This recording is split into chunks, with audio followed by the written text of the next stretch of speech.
Three, two, one. Welcome back to the Frequency of Fatherhood Summit. Today, I get the pleasure of introducing and speaking with a mentor of mine, a friend of mine, someone that I fully invest in the movement that he's made. He's an author of two books, Today I Rise and Man Uncivilized.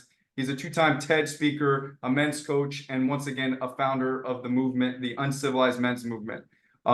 This man is one of the main reasons I've changed my own fatherhood trajectory and why I began this movement and this push into helping men be better fathers. Traver, thank you again for coming. Thank you for speaking.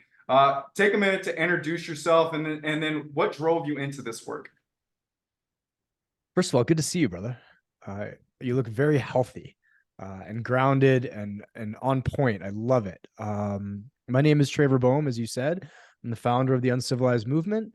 And what got me here is my life fell apart, like completely, gloriously. This horrible midlife, oh shit, I just lost everything I thought I wanted and worked my ass off for up until this point moment, which is cliche, but unfortunately, a lot of men also experience it. It's that sort of like the ego has built all the way up to one place and we can't go any higher. And we don't want to get too Jungian on you, but this, our psyche or soul comes in and is like, okay, let's burn the house down. Let's get rid of everything that you thought you wanted and then rebuild from there. And that started for me, Alex, of reading a book called To Be a Man by Robert Masters. And I read it on a plane. And at the end of the plane trip, I got off the plane and I lived in a very small town called Santa Barbara, California. And I Googled Robert Masters and went to his website and saw, oh, he's having a workshop in Santa Barbara, which is crazy. It's not like New York City or Chicago or Austin or something like that. So I signed up for it and went in completely blind, having no idea what men's work was. I literally thought it was going to be a lecture. And it was 5 or 6 of us in a yurt for about a week. And we just did deep dives into what does it mean to be a man? What are we hiding as men? What are we afraid of as men? What are we ashamed of as men? What has happened to us that we don't speak about because, quote, men don't talk about anything? What are all of these aspects of this thing that I was that no one ever explained to me? Right? It was wild. It was, I don't have another analogy of, unless there was like 5 days of, hey, did you know as a human that the food that you eat affects your body? Did you know that if you move your body in certain ways, your muscles will change? Do you know that at night you're supposed to sleep? And during, it was like manhood 101. And I left that workshop, one, so angry that it had taken me 40 years before someone sat me down and explained to me who the hell I was and how to operate in that system as a man. And two, more full, more energized, more whole, more at peace, more all of these feelings, Alex, that I'd never had before. But if I'm honest, I secretly wanted them and did all the wrong shit to try to get them. Right? The feeling I thought I would get from having a really nice house, but it didn't, I got from that weekend with hanging out with men. The feeling I thought I would get, like marrying a rock star, I got hanging out in a yurt for 5 days with men talking about real shit. So that just started a ball rolling in me that, truthfully, at the time, I didn't think would end up here. It was just like, cool. Now I found this thing for me, and it's personal and it's private, and I'm just going to be a different person, but I'm going to go back to running a gym and being an acupuncturist and my other vocations. But it just kept coming up and coming up and coming up. And then some other series of events happened that had me throw an idea out on social media about combining the primal elements of masculinity with the emotional, intelligent, or divine aspects of masculinity, branding it under a term called Uncivilized. And now here we are 5 years later with a worldwide entity. Yeah. I remember I found myself in a room in Austin, Texas with 28 men. And this is the first time I heard this statement from Michael Gay. Those that are watching, please, I recommend to reach out and look at his content, look at everything that he's doing. He says that as men, we model the most intimate masculine relationship we witnessed growing up. And I've said this to every single speaker that I've had on, that I wholeheartedly believe that men want to be better fathers. They really want to be better fathers. They don't know how. They don't know how because their fathers and their grandfathers didn't have that relational piece that the uncivilized movement brings. Right. Right. And then furthermore, the concept that's bred into many men, married men, happy wife, happy life. Yeah. And I put that number one because in my own life and many men that I've worked with, when we emulate that, when we have that mindset, our children, our sons, our daughters are watching, and that's the expectation that they think the relationship should be. So with all that being said, I ask you is like, what role does men's work play within fatherhood? I mean, it's going to be pivotal. It's crucial. It's core material because before and I've said this to a number of fathers, Alex, and I've said this kind of shakes some guys up. I've said you need to consider yourself to be a man before you consider yourself to be a father. Like that's what's underneath you as a father. That never goes away. And I'm not saying that being a father goes away, but you were a man before you were a father. And that's like the foundational piece of who you are. And if that foundational piece has cracks in it or holes in it or dysfunctional ways of operating, that will come through your behavior, your actions, your activities, your thoughts, your beliefs, etc., as a father.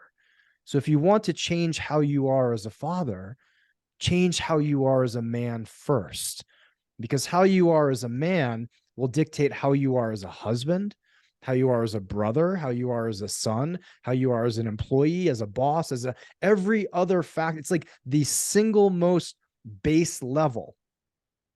Perhaps, I've had guys argue like, well, I'm human. I'm like, cool. Guess what? You need food, water, love, and fire. All right, good. You covered on those? Okay, good. Now you're a man. Now that's where you get to do work.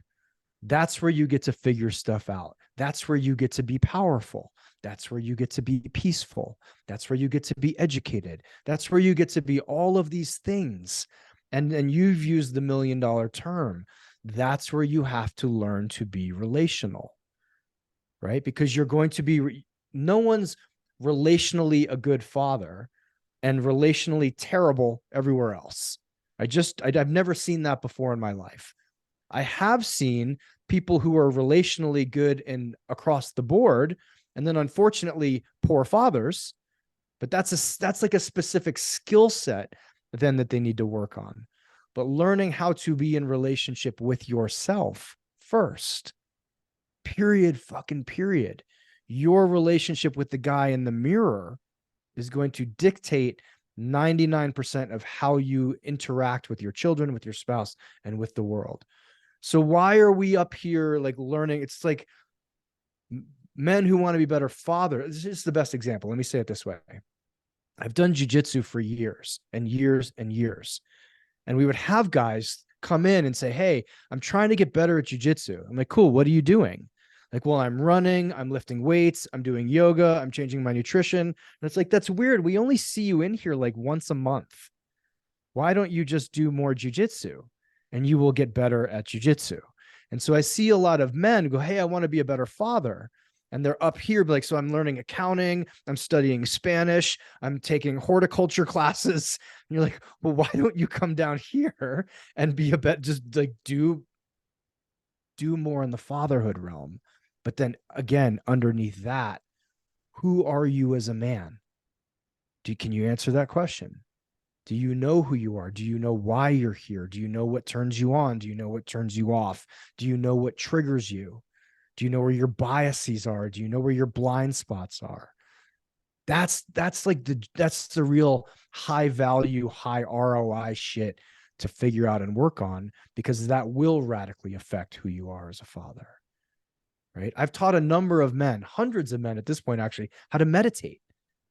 And early on in my days where I was doing this as just like a CrossFit coach, one of the most interesting responses I got from men was, this makes me a more patient father. I was like, bro, it makes you a more patient everything. It's just showing up in the one place where someone is pulling on your pant leg all day and spilling juice in your lap.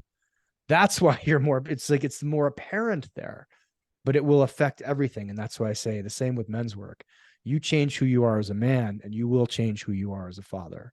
You change who you are as a father alone, you may not change who you are as a man. And then I don't believe it will last. Yeah, I want to dive into that because Go I for it. do believe that before we're fathers, we're men, right? That's Sure. just like we're boys that become men, men become fathers. Why are men, from what you're seeing, all the work that you're doing, the men that you've come in contact with, why are men having a hard time creating a deeper connection with self? It's not taught to. You said it. It's not modeled to us. It's not taught to us. And I'm going to say this may get a little bit esoteric, Alex. Masculine energy is upward and outward. When we look at what men do, you and I are tasked with leaving the house, going out into the world, doing something, and then coming back. Like, and that's maybe that sounds traditional, and people will give me one-off examples of that not being so. But that was how we were in the tribe. That's how we are in the home. That's how we are, even if we're single. We get up, we leave, we go out, we do stuff, we come back. So there's no emphasis on, hey, have you dived into who you are? That's not what we're celebrating and showing men, right? Like name the 5 coolest guys you know in the public. I'm just like, 3 of them play soccer, 2 of them play basketball, and 1 of them may be a president. Are they who they are because they're the most introspective? No, they can kick a ball. Are they who they are because they have the deepest relationship with themselves? Is that what's on the cover of Time magazine?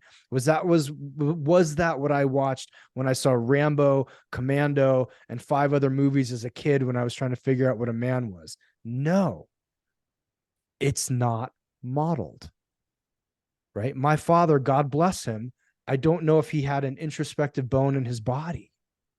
If he did, it wasn't shown to me. What was shown and what was told and what was taught and what was repeated was work ethic. Go out there and bust your ass. That's what you do. You're sick, you work. You're tired, you work. You're hungover, you work. You're dying, you work. That's not listen to your body. How do you feel in this moment? Can you express yourself with emotion? How are you feeling relationally? Why? Because that's what was modeled to him. My grandfather came out of World War II and out of the Depression. So it makes perfect sense. At that time period, they weren't like, oh, do you not want to storm the beach at Normandy because you have a tummy ache or you feel afraid? Not a worry. Go back to the boat. You'll be fine. They were like, get the fuck out there and kill the Germans. Then it was passed down to him. And so it was passed down to me. And so only in the last 10 years or so has society and the collective and whatever we want to call the culture opened up the door and said, men, you're allowed to feel. Then in the last 5 years, it was, men, you have to feel. But if we go back to the example of jujitsu, it's like in the last 5 years, society has said, hey, everybody needs to know how to defend a choke, throw a triangle, do a double leg takedown, do a sweep, do a whatnot. But by the way, we're not going to teach you. You just need to know how to do all that stuff. I'm like, well, where do we learn this stuff? I don't know. That's not important to us. You just got to go figure it out. Actually, you don't even have to figure it out. You just have to know it now. And you're like, but wait a minute. I'm an accountant. I'm like, I went to accounting school. I have an advanced degree in accounting. I'm not a psychologist. I'm not a therapist. And no one in my family motto is like, if you feel it, stuff it. Well, okay. I think we have a little bit of an issue here. And that's, we can laugh about it because we're in this work. But go to Vegas, go to an airport, pull a random guy aside and say, hey, man, how do you feel? How are the relational aspects of your marriage? How are the relational aspects with your kid? How's your self-esteem? How's your self-worth on a scale of 1 to 10? Most people are going to look at you like you just puked on their shoes and walk away. Most men, right? Maybe you will get the one-off outlier who's like, oh, I've been to a workshop. I actually know how my feelings are. But most of us don't. And we can throw in on top of that, Alex, here's the counter example. So some element of society has said, hey, brother, you need to feel. Hey, we need you to be emotionally intelligent. Now there's the rest of society that's like, whoa, whoa, whoa, slow down. Don't be a little bitch. Don't be a pussy. Don't be whatever. Like, you will actively get shamed, put down, abused, made fun of by 8 out of 10 other men in the same society. And I'll throw something out that's even more uncomfortable. You will get shamed, put down, and etc. by 8 out of 10 women. This happens with mothers and sons just as frequently as it happens with fathers and sons. So we have this uphill battle where there's a requirement for us now, without any of the substantive teaching, space, time for this to develop, time for it to grow, right? It just has, we're not there yet. It's coming, like your work, this conversation, your movement, all of that you're doing for fathers. Imagine if when your dad was alive, do you think that was available? No. How many of the military you guys that you know, was it like taught in the military? Do you guys get pulled aside and like, hey, here's emotional intelligence 101? From what I've heard, it was quite the opposite. They were like, oh, by the way, if you have emotions, you'll probably get your buddy killed. So don't have those. Right. So how many millions of men are walking around there with that same training? Stuff it, shove it, put it down, ignore it. It's weak. It's feminine. It's gay. It's whatever society wants to call to make you feel like shit about being human. So it's a long answer to a short question, but that's why so many men struggle with it. And the wrap it up in a bow, it's what you said earlier. It's because it wasn't modeled. Yeah. At the very beginning of that, you basically summed up the Marlboro Man, right? Something that you bring up into your book, Man Uncivilized. I really want to go on the other spectrum of that. Mm-hmm. What, let's talk about what an uncivilized man is, right? Let's talk about what Sure. we are really, as not just within men's work, but as fathers, what we're striving to be. What is that uncivilized man? Well, let's first define what you were saying. Like the opposite of the Marlboro Man is that sensitive new age guy, right? So you and I both had the same life mantra, which was happy wife, happy life, which is the complete opposite of the Marlboro Man. That is the guy who looks at masculinity, who looks at manhood, who looks at power, who looks at strength and goes, that's all toxic. I can't be that. I can't be like my dad because he yelled a lot, he drank a lot, etc. So instead of being a different man, I'm not going to be a man. That's an overcorrection. And so when I was putting all of this stuff together 5-6 years ago, I saw those two archetypes really clearly. The 1950s Marlboro Man, that was my father, that was my grandfather, and elements of me. I'm like, I'm not telling anybody how I feel. And then the sensitive new age or nice guy, which was, I just want to hang out with the girls because they're safe, right? And oh, by the way, if I'm around them, I may have access to them, but I'm never going to be like those other guys. Never, never, never going to be like those other guys. And I saw both of those archetypes failing in different ways. And if we speak about fatherhood, the 1950s Marlboro Man had no connection to his kids, right? He was the one who at like 18, the kids wanted to be out of the house as fast as possible, didn't speak to him again, died alone. No relationality. But then the other guy had a different problem. He was the one who didn't model for his kids. He didn't lead his family. He was collapsed. So instead of them looking at him like some like archaic figure, they looked at him like a broken down, like a man with no backbone. Someone they also didn't want to emulate, someone they didn't respect, someone they didn't want to be around. And he also had a host of other addictions and other challenges. And so when I was putting this together, I said, I don't want to be either of those. But I know there are elements from both that are actually healthy, right? My dad gave me my work ethic. I think a man needs to have a work ethic. I think everybody needs to have a work ethic. But as someone who's tasked in society with the doing and will be judged by society by performance, having a good work ethic comes in handy. Also, as we all know, anybody who's ever played a sport or done anything hard, it really is just a good thing to have in life, because a lot of really awesome things in life require some hard work. Now, from the sensitive new age side or the nice guy side, wow, empathy, compassion, kindness, care, emotional intelligence. That's also some really valuable shit to have. I don't care who you are. I don't care how you identify, male, female, anything in between. That's a really important thing to have. And as a father, is that not also really important to have? Oh, I can see and feel my children's emotions. I can hold them through those emotions. That's really valuable. I can also teach them that, yeah, you rake the yard and you're going to get $1. This is hard work pays off. And by the way, so does relationality. So to answer your question, I put the two together. And I came up with an idea that a man like this is raw, he's real, and he's relational.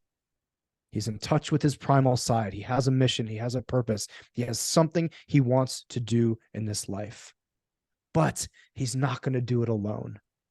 He's not buying into this lone wolf bullshit. He's not buying into the I don't need anybody, I have no needs nonsense. You go to therapy, please. But he has the idea of being dangerous, but not a danger, having access to his head, his heart, and his balls, right? Being around brotherhood, being around men, leading men, supporting other men, enjoying other men, having a great life, unapologetically saying, like, this is what I want to do with my life. I don't care if it's different than you. I don't want to sit in a cubicle, or I do want to sit in a cubicle. But he makes conscious, intentional decisions. He's not just on the hamster wheel of society. He's actually stopped, taken a breath, and gone, is that what I really want to do? Is it? Right? People always in the beginning, especially, were like, well, what if I want to have like a white picket fence, 2.5 kids, and a house in the suburbs? I'm like, cool, then go do that. But do it because you actually want it, not because it was what was expected of you, because that's what everybody in your town, everybody in your city, and everybody in your family did.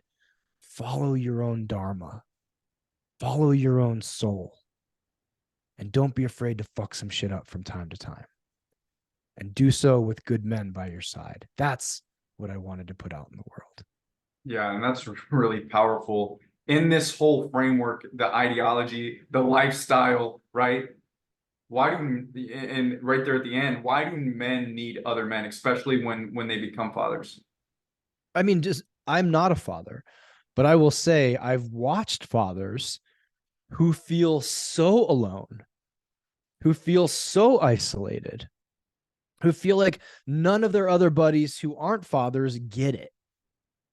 I've interviewed fathers. I've interviewed people who work with fathers and talk about the first 6 months, which again, you have intimately more experience and incredibly more experience than I do, but I've listened to so many men go, I don't know, the kid doesn't really bond with me.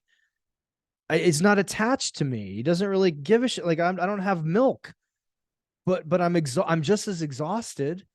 I'm still not sleeping, but like also my wife doesn't really seem to like me anymore now.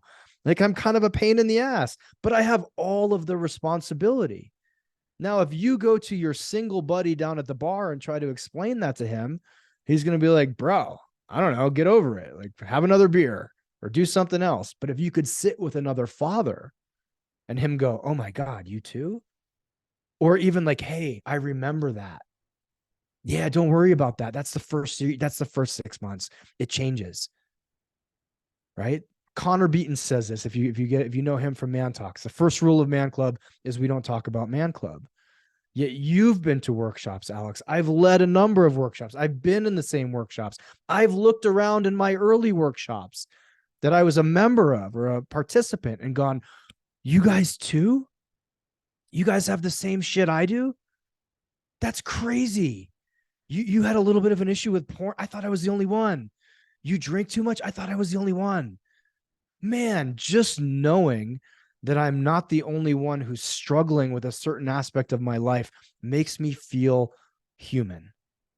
And that will make me express myself as a man in a more relaxed manner. And this isn't like high level psych. This is just knowing, hey, I'm not alone in my struggle. Right. And then there is something different, Alex, quantifiably different and qualifiably different about being around other men. I don't know if it's energetic. I don't know if it's hormonal. I don't know if it's because we smell the same or we have the same shoulders.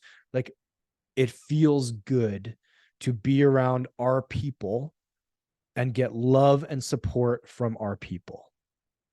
I don't know how to explain it other than that. It is incredibly, incredibly healthy.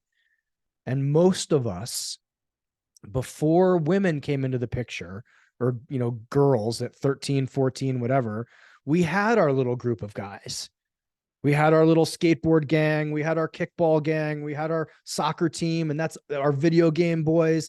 And we shared life together and we shared our ups and downs. And then all of a sudden, Susan walked by and two of us were like, hey, I want to go hang out with Susan. And then boom, competition started. And now we weren't as close, or maybe we were, right? But as life goes on, after high school, after college, after the military, when we're no longer on teams, athletic teams, like, men thrive in that situation. Thrive in that situation. I remember posting a video like 2 years ago of this football team in Texas, and they're in the locker room and they're just singing. They're singing together. And I had hundreds of guys message me and go, I cried watching that. I miss the team so much. I just miss a guy's like hand on my shoulder so much. I miss a guy telling me like, hey, you got this, bro, so much. And I was like, oh, you haven't had that in 30 years, have you? But if you look and you watched a video and you cried because it's that important to you and you miss it that much, I'm sure you can speak to this from the military. How many guys come out and like, I just miss the brotherhood. I miss the team. I don't miss getting yelled at and having to ask permission to like pee 4.6 ounces every 3 hours or whatever it was, or like mop in the rain or whatever else they made you do that was all fucked up. But you miss the guys. Yeah. So I think we can speak to a lot of men may not have had that experience. They weren't on teams, or men were scary, or men were abusive, or men were whatever. But when you get around safe, healthy men, man, I'll just speak personally, my life radically transformed and every single area of it got better. And to this day, even though I run a men's organization, I'm in two separate men's groups that have nothing to do with my organization that I get to and have to be a member of. I don't lead them. I don't run them. I'm Traver, the dude who shows up on Wednesdays and gets to go, hey man, I'm kind of fucked up right now.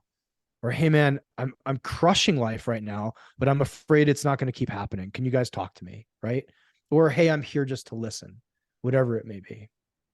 Yeah, I think, like what comes up to me, and I wanted to add this on there because within this work that we do, like men's work, it really helps us rewrite our own perception of masculine authority, right? Because if we didn't have that presence, if we didn't have a healthy role model, Right. part of our resistance to being around other men is that we don't feel safe, we don't trust them, we're scared.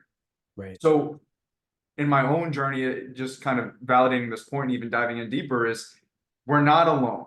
And as men, we want to be seen, we want to be heard, and we want to be connected to by other men. And within that journey, that's that uplifting piece that you're talking about. And that's them with fathers, and especially it can be lonely. It can get lonely. Just Yeah. like with men. We lean even deeper into that. And one of the things with fatherhood, and it leads me to my next question, is a lot of times our children are our teachers. What I mean by that is it triggers things internally, right? It triggers something. My oldest, my 10-year-old triggers a lot of things in me. And then the shadows come up, right? And those shadows, part of those shadows are casted from my father, right? Rather than being a victim, I get an opportunity to look into them. I get to dive into them. I get to understand them. I get to sit with them. And then I get to choose how I move forward with them. Yeah. I want you, because I know you've done extensive work in shadow work. You're writing an upcoming book about shadow work. How can diving into our shadow really help benefit us as fathers? You're asking a complex question here, but think of, let's just make it simple. We don't want to be reactive. None of us do. as men, as men specifically. If someone bumps into me in the supermarket, I don't want to beat the shit out of them. I want to be able to take a breath and take a pause and go, oh, was that an accident? That was an accident. Sorry, have a great day. With our spouses, if they say something, we don't immediately want to like slam our fist on the table and scream back at them and be like, whoa, that was all about me. Same with our children. So it's like triggers and reactivities are like little landmines. We don't know when they're coming. It's not like, ooh, it's Tuesday. It's about 9 o'clock. I think I'm going to get triggered as shit over something and slam my fist on the table. We're literally walking through our day. Your 10-year-old comes in, does something, and it's like, boom, you stepped on a landmine. Now you get an opportunity to actually walk back and go, okay, what was happening in that moment? What was that really about? Because 99 times out of 100, no matter what the trigger or the reaction is, it's not about the thing, right? It's literally not about like, do you know what I hate in life? I hate when a dish gets left in the sink. That is my absolute, like, as a man, as a human, there's nothing worse.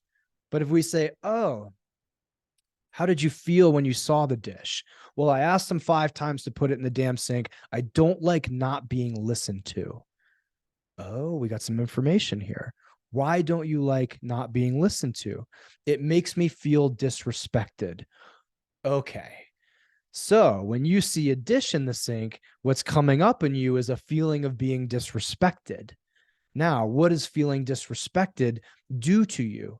It makes me feel weak. It makes me feel out of control. It makes me feel, oh, so really you see a dish in the sink and you feel weak and out of control.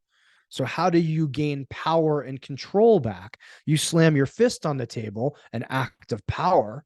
Everybody stops doing what they're doing and immediately looks at you. And what do you know? You have control over the situation again, don't you? Now, you keep doing that, you're going to send your kid to therapy. Or they're going to want to move out at 15 because you're an asshole who can't control his fist when he sees a dish in the sink. So you get to now dive into some deeper work. What is my relationship to control? What is my relationship to power? How did I feel powerless in my own upbringing?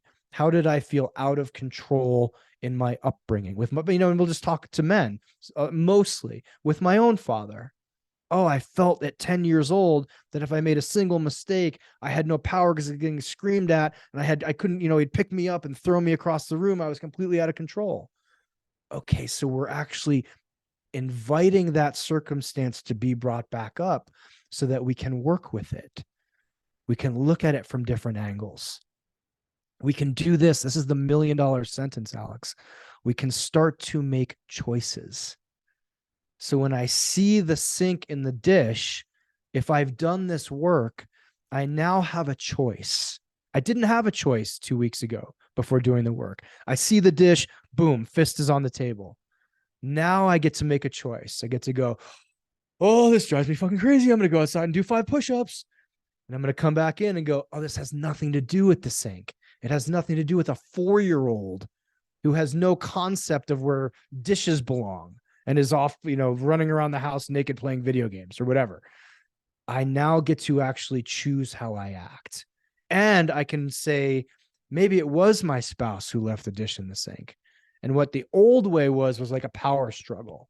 If you do this again, I'm fucking out of here. Or if you do that, like now we're in arguments as opposed to, hon, when I see the dish in the sink, it makes me feel powerless. It makes me feel out of control. Please know that when you leave it there, that's how I feel. And by the way, let's sit down tonight after everybody's gone to sleep and we have those 10 minutes of free time that I think you parents get.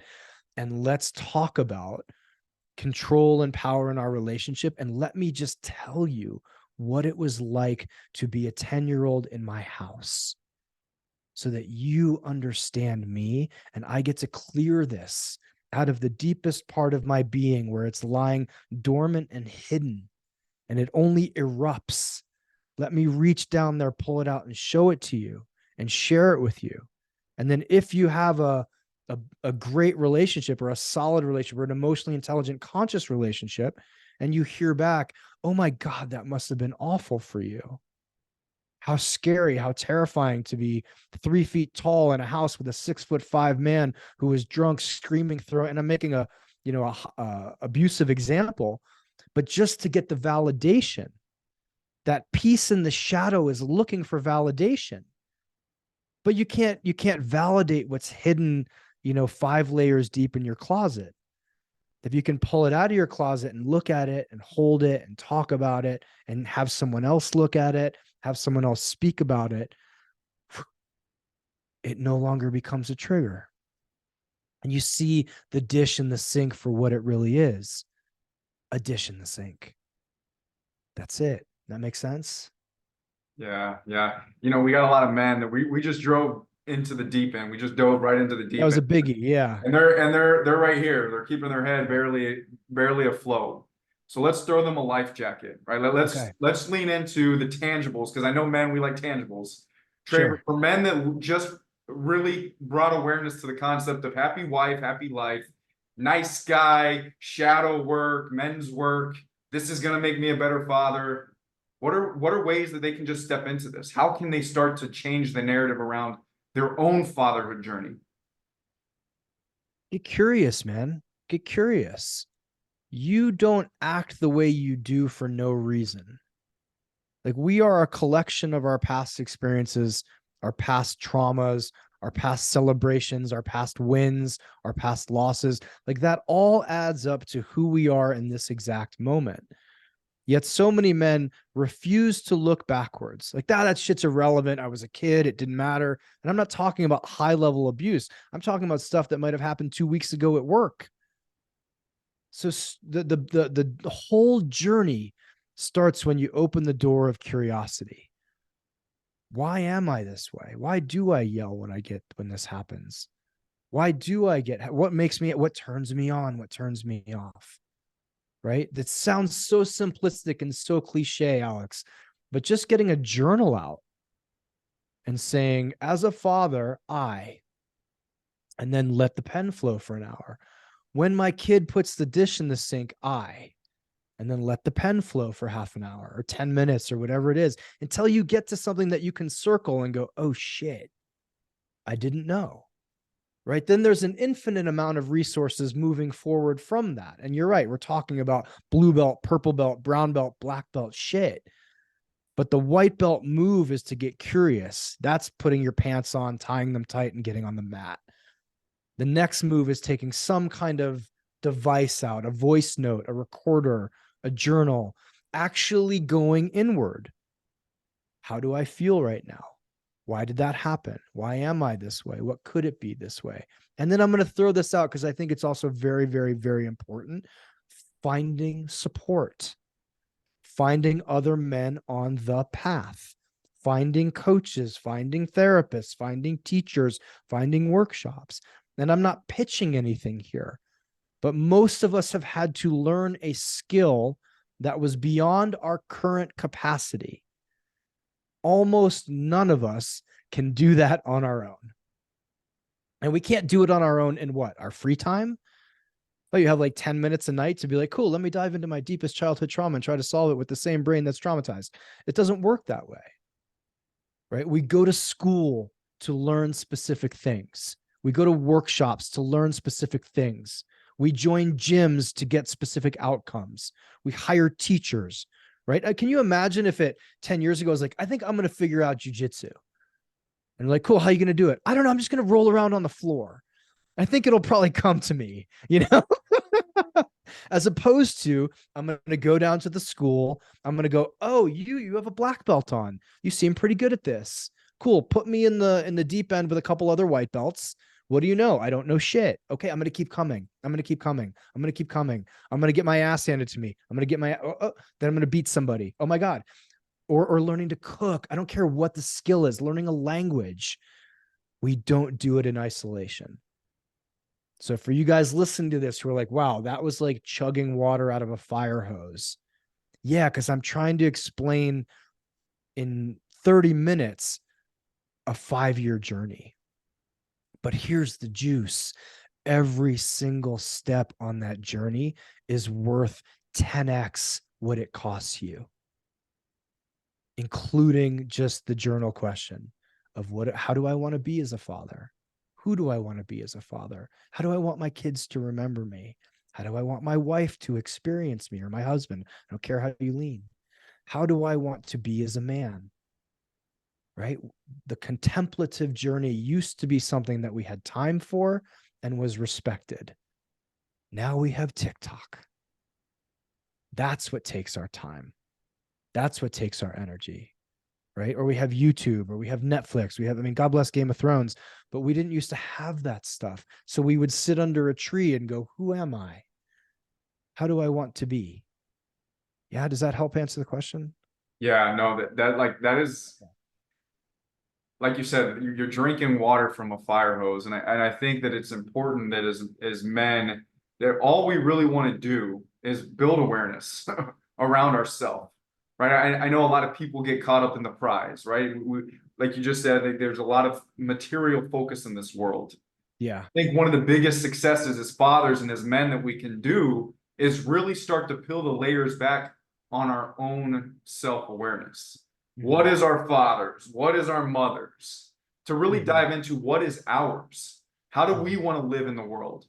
What are our needs, our wants, desires? And I'm taking this away from something I've heard you say before is there's an entrance fee to the life that you want, and it's the Yeah. life that you currently have.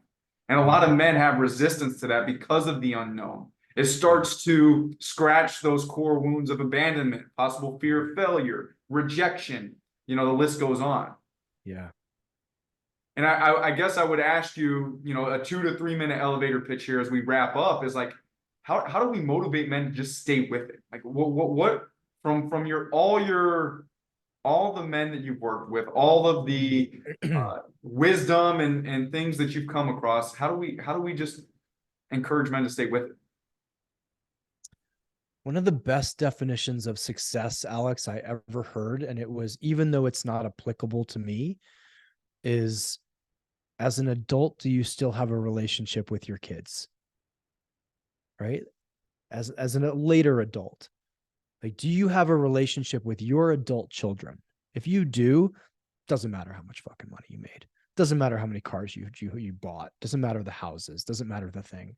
So I think having that as an end goal, one, just knowing a clear picture. Like, when my son is 25, 35, 45, I'm still going to be homies with him.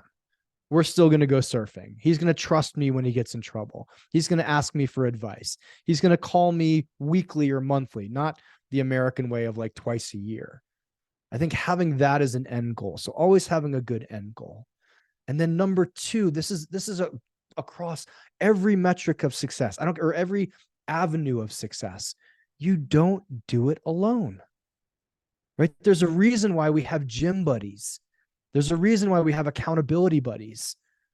Right? Imagine anything. If you have to do it alone, you are left to your own limitations. You are left to your own motivation. You are left to your own triggers and whatever it is that's going to stop you.